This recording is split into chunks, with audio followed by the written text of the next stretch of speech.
Welcome back to Tribute Garden. Let us do mulberry harvesting today. Mulberry growing tips for more fruit.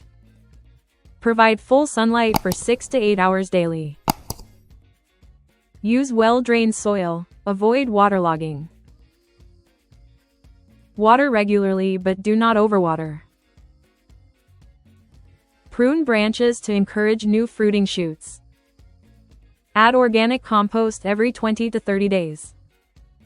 Use cow dung or vermicompost for better yield. Grow in ground or use a large pot, 15 to 20 inch. Remove weak and dry branches. Check pests regularly and use neem oil spray.